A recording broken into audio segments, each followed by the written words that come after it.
नमस्कार। मैं बताना चाहूँगा हमारे सामने सुधीर भाई ये द्वारकाधीश में ये बताइए मेरे को कि क्या क्या है। जैसे कि ये जो भगवान है इनको द्वारकाधीश के छोटे भाई बताते हैं या नहीं, द्वारकाधीश का छोटा स्वरूप बताते हैं। इनको छोटा स्वरूप बताते हैं जो कि यहाँ पे सत्यभामा के साथ में जो भगवान का तुलादान हुआ, रुक्मणी जी ने तुलसी पत्र छोड़ा, भगवान तुल गए, ये वो जगह है। हाँ देखिए, जो भगवान का तुलादान हुआ था ये वो जगह है। देखिए ये तुलादान है, ये देखिए तराजू टाइप का बना हुआ है। द्वारकाधीश के ठीक सामने यहाँ पर ही तुलसी गिरी गई थी, भगवान का तुलादान हुआ था और सुधीर भाई जो है संभालते। देखिए यही तुलादान की स्थान है। सुधीर भाई और क्या जानकारी देना चाहेंगे आप कृपया? गोमती नदी है, भारतवर्ष में जितनी भी नदियां हैं वो कुंवारी कन्याएं हैं, तो एक ही तरफ पानी बहता रहता है।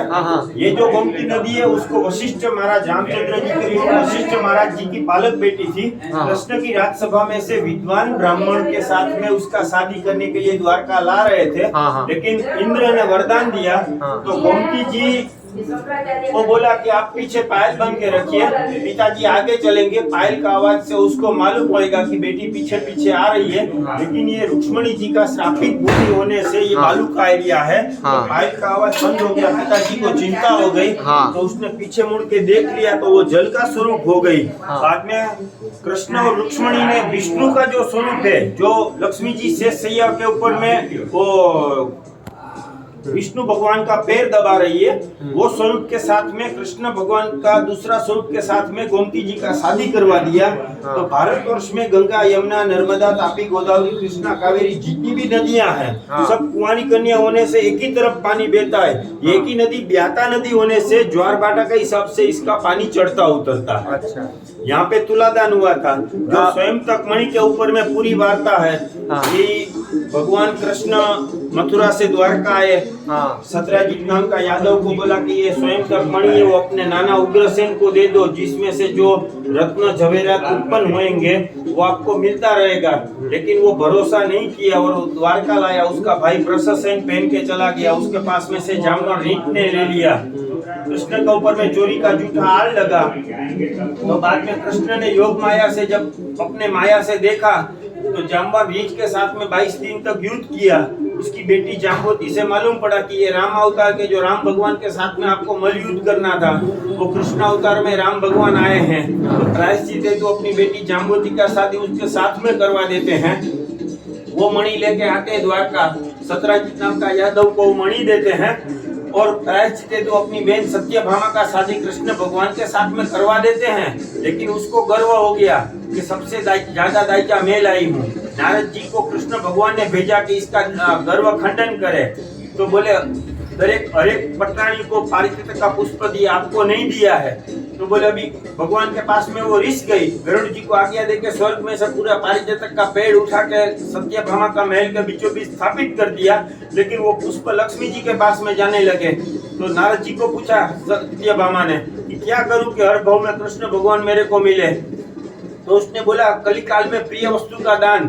तो उसने कृष्ण को दान में दे दिया और पटरानियों ने झगड़ा लगा दिया। तो बाद में जो उसका विधान हुआ कि एक तरफ में कृष्ण भगवान को बिठाओ, एक तरफ में आपके दाइये में से जो स्वयं तक मणि से जो झर झवेरात उत्पन्न होता है उसको रख के उसका दान नारद जी को दियो और कृष्ण भगवान को वापिस लियो। संसारी को भक्ति दियो और सन्यासी को माया दियो, जो कभी भी नहीं हो सकती है।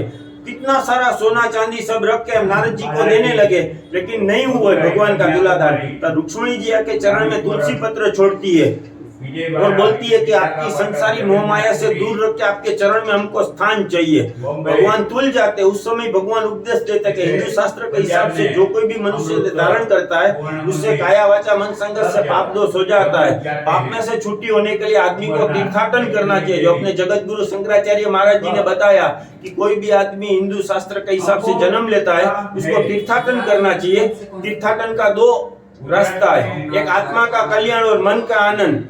साल या 2 साल के अंदर में आप मित्र के साथ में थोड़े दिन के लिए 100 किलोमीटर दूर घूमने जाओ, या अपना आत्मा का कल्याण के लिए अपनी 7 इंद्रिया जो है और 4 पुरुषार्थ है, धर्म, अर्थ, काम और मोक्ष। उसके ऊपर में बद्रीनाथ मोक्ष है, जहाँ अपने पितरों के पिछाड़े पिंडा दिया जाता है। जिसके घर में बच्चा नहीं होता उसको जगन्नाथपुर यात्रा करके वहाँ हांडी भोग लगाया जाता है। अपने घर में रिद्धि सिद्धि से बरकत के लिए रामेश्वर का यात्रा करके वहाँ पे गंगोत्री यमुनोत्री का जल चढ़ाते हैं। ये धर्म क्षेत्र, यानी पाप और पुण्य का बैलेंस यहाँ होता है। कैसे होता है कि शरीर की मुख्य जरूरियात जल और अनाज है, उसके बिना कुछ नहीं चाहिए। तो उसका बैलेंस के लिए, अपना पाप दोष निवारण के लिए, नवग्रह की शांति के लिए अपना जीवन काल में 2 दान देना चाहिए, एक तुलादान और एक कन्यादान। तो कन्यादान अपनी बहन बेटी का देते हैं और तुलादान अपना शरीर और आत्मा का कल्याण के निमित्त जो देते हैं, जिसमें नवग्रह के हिसाब से गेहूं, चावल, चीनी, 2 प्रकार की दाल, घी, तेल, ये 7 चीज का कच्चा सीधा लेके तोल के जो दान देते हैं, जिसको तुलादान कहते हैं। ये वही जगह है यहाँ तुलसी जी रखा गया था। देखिए यही ओरिजिनल जगह है, पुरानी जगह वो है। ये वही पुरानी जगह है जहाँ पर तुलादान होता है। आपको दिखा रहा हूँ मैं, देख सकते हैं। ये यही वो जगह है। 40 साल का है। देखिए कितना साल का है हमारा ये 540 साल का तो हमको पता है। हाँ। क्योंकि मेरा नाम चंद्रबदन, मेरा पिता का नाम धीरजलाल, उसके पिता का नाम कांजी, उसके पिता का नाम मगन, मगन देवकृष्ण, देवकृष्ण जेवन, जेवन गोवर्धन और गोवर्धन कल्लू। 8 पीढ़ी हुआ। 8 पीढ़ी हो गया। और इसका जो दस्तावेज लिखा हुआ है ना मकान का, ये मंदिर का, उसमें लिखा है कि इसका मालिक वंशपरागत रहेगा।